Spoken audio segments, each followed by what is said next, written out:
Okay, we're now getting into the civil rights essay. We're all done with the Showa essay, and we're going on the civil rights unit. And I want to get you guys started on that. This should be a bit shorter of a video, but I just want to make sure we get the parameters set and you guys can start on this unit while I'm finishing up the grading on Showa and everything. So the first thing is we're going to focus on the debate that came about at the turn of the century in the 1900s between Booker T. Washington, who was probably well, by far the best known American, period, not just African American, but American, best known American around 1900, because of his position on the civil rights issue, which was one of the primary issues at the time. And many people recognize that aspect about him, and he made a number of very important points and wrote a number of books. He's also the figure, the person who set up the Tuskegee Institute, many of you have heard of, with the Tuskegee Airmen. Um, and Booker T. Washington was the main figure in civil rights around this time. Another figure came along, a gentleman by the name of W.B. Du Bois. And I know many of you will look at his name and think it's pronounced Dubois.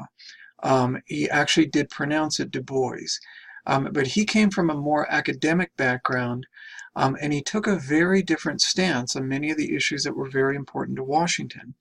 Now, Washington was born and raised a slave, but got out of slavery around the time he was 9 years old. He wasn't really sure when he was born, so he was never, quite sure how old he was when he was released, but it was around 9 years old. And so Washington comes from a very different background than Du Bois does. And Washington was very much an accepted figure within northern circles and southern circles. And he argued for a distinct position within the civil rights debate and other things, which was essentially that African Americans shouldn't worry as much about civil rights issues and should focus primarily on issues related to economics and to vocations. Du Bois came from a very different background. Now, he was a northerner of a mixed race background, but he certainly appeared African American and was treated as such and saw himself as such. And he went on and was very successful academically, went on to Harvard and got his degrees there. He's credited with really founding the field of sociology, period. Not sociology addressing race, but sociology, period, with his Philadelphia study. So, he's a figure coming from more of an academic background.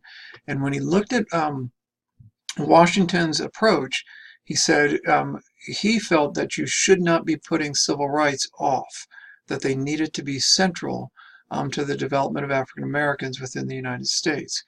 So now I've given you a very thumbnail sketch of the debate. What you need to do for this one is go into the readings and read the Washington and get a very good sense of him, and read the Du Bois. Now, I should warn you up front, Washington's quite easy to read. Du Bois is not. Du Bois can be a real challenge. It's not that his writing isn't clear. He's one of the most magnificent writers in American history. It's that the sophistication of his writing is not really designed to be easily consumed. This is not the type of writing that would end up in, say, a magazine or something like that. This is writing designed for a sophisticated audience, and so you're going to get him going through the history of African Americans in the United States, and how things have developed, and where things are, and how do you approach situations, and what's the nature of civil rights. It's a much more, I'd say, sophisticated writing, but now, and it's because it's intended for a highly educated audience. It's not that Washington is simple. It's not at all. And Du Bois doesn't see him that way, and nor should anybody else.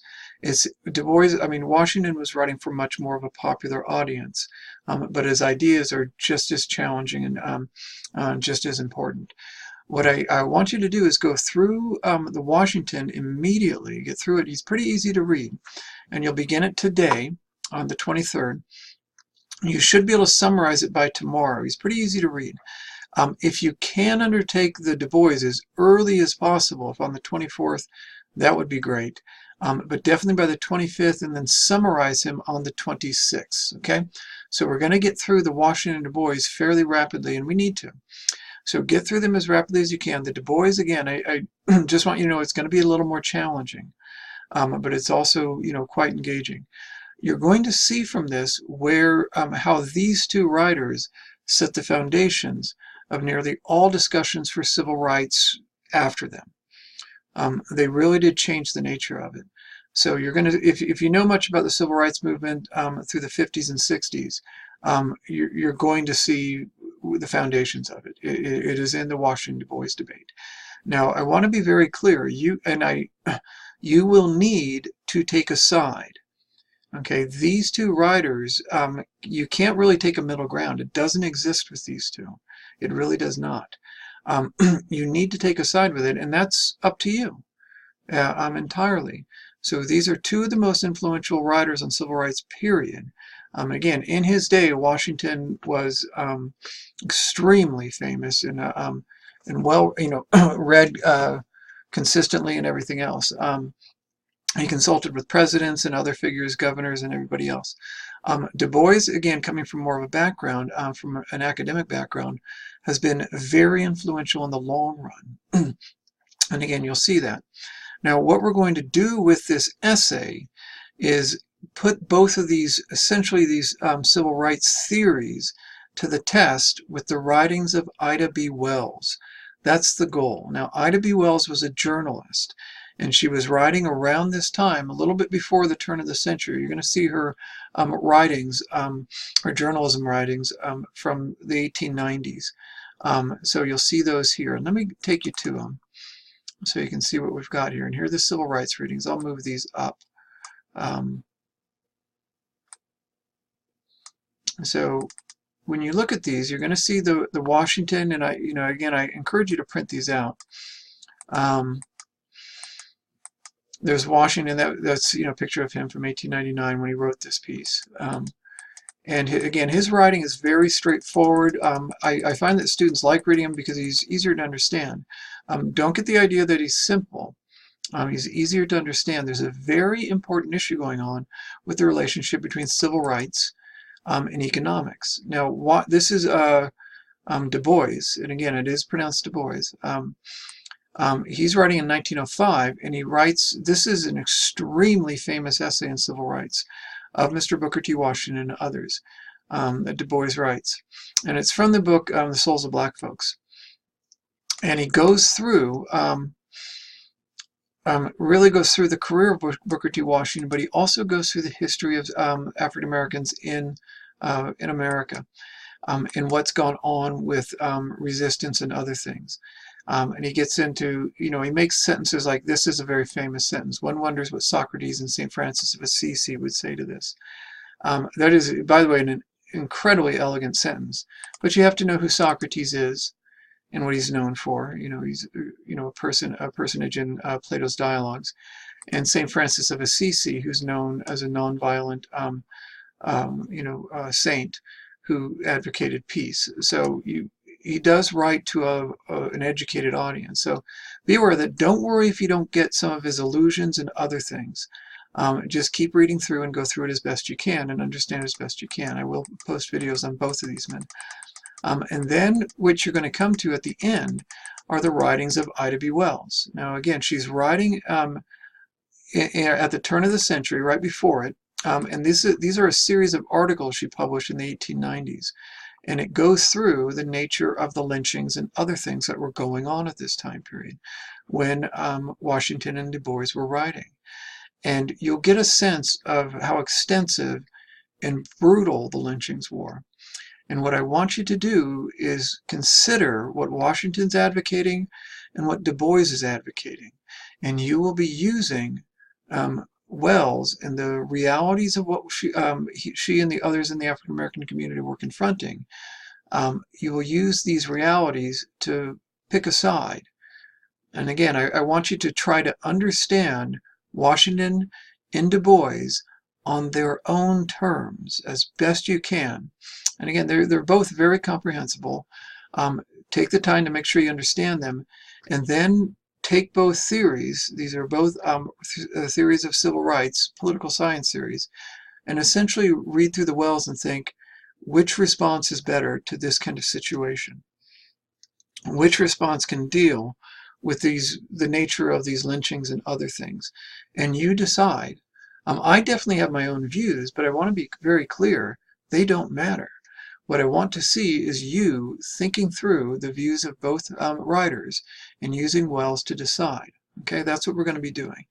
Now here's the assignment. So I'll go over this a little bit now, but I'll go over it again later on, just so you're aware of it. But I want you to put the assignment aside in your mind just for a little bit and go after the Washington Dubois first. Really go after the Washington Dubois and get a handle on the nature of the conflict between these two. And by the way, many of you know that there was a disagreement between, say, Martin Luther King and Malcolm X. You're going to see that the division between Washington and Du Bois runs much deeper than those two civil rights leaders from the 50s and 60s. So, and another matter I really want to emphasize, and I'll emphasize this again, what I want everybody to do as you're going through this unit is stay away from contemporary issues. Even stay away from the issues that were brought up in the civil rights movement of the 50s and 60s. Stay away from those. And I'm very serious about that, because what I want you to do is really focus on their ideas in their context. Understand the nuances of civil rights at the turn of the century. Okay? Keep them within their context. Now, do they have something to say about what would come later in the 50s and 60s, let alone today? Of course it does. Okay? Without a doubt. But for this unit, I want us to not get away from the basic nature of the debate and how it took place at that time period, and respect the historical context of it. The same way we did it with the Holocaust writing, is respecting the time period and understanding it in its own right. That's what I want you to do. So avoid any contemporary discussions when you go to the discussion board. Avoid contemporary issues regarding race and other things. Understand Washington and Du Bois on their own terms, and then put them to the test using Wells. Okay, so you're going to write, this is where we're going, write a 6-paragraph essay that compares and contrasts the goals of Booker T. Washington and W. Du Bois, and how their methods of achieving those goals reflect their understanding of civil rights and the historical realities covered by Itobe Wells.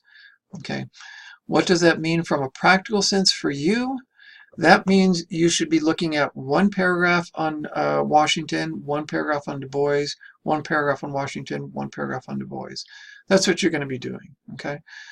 If you, by the end of this debate, agree more with Washington, I would write it, 1st paragraph on Du Bois, 1st body paragraph on Du Bois, 2nd body paragraph on Washington, 3rd one on Du Bois, then on Washington. If you agree more with Du Bois, write Washington in the 1st one, Du Bois in the 2nd one, Washington in the next one, Du Bois in the 4th one. Those are going to be your body paragraphs. So you're going to get a quotation. If you do the Washington one, the Washington emphasis, you're going to get one from Du Bois, a quotation from him, write about that, and then go to the next body paragraph, do a quotation from Washington, write about that, and then one from Du Bois, and write about that, and then one from Washington, and write about that. You will be bringing up Wells in her discussion of the lynchings in each of the body paragraphs. That's what you'll be doing. Okay, so you don't have to quote from Wells. You just need to understand what she's describing with the lynchings that were going on in the South at the time and in the North. She describes some that were taking place in the North because they were a situation that was taking place throughout the United States, including California. So go through, and she doesn't describe it in California. She describes them primarily in the South, but somewhat in the North, towards the East Coast and the Midwest. So that's what you're going to be doing. So read them through, get a good understanding of them, and then go to the discussion boards and write your summaries of each one. So the discussions are up and ready to go. Again, when you're writing the summaries, write about Washington. Don't write about contemporary issues. I know some people want to think about what's going on with, the NFL or something like that. Don't go near it. Just stick to understanding Washington, stick to Du Bois, and then understand the Wells. You'll find Washington and Wells are easier to read. Du Bois is a challenge, but do your best with each of them. Okay? So, and I also want to call your attention to one other thing. We've got to get the chapter 2 quiz done. That I want everybody to complete on Thursday. So on Thursday the 25th, I want you to complete quiz 2 for chapter 2 in the Bad Grammar book. And I'll put up a couple of videos that review it. You should have completed it by now. So go and give that one a go. And so by Thursday, have that completed by the end of the day. It'll be much like the quiz 1 where it's multiple choice. And we'll just be polishing these off one at a time. Okay? All right. Take care, folks. And I will be putting up grammar videos pretty soon. And I hope to have the Showa essays. I'm going to hope to have them done by the end of the week and try to get them back to you then. I don't know if I can give you guys videos because those do take a lot of time to make for everyone. So I'll try to get them graded and get the grades posted by Friday. And I'll just see if I can make more videos. I'm not sure I can. It does take a lot of time. All right. Good luck with it, guys. Take care.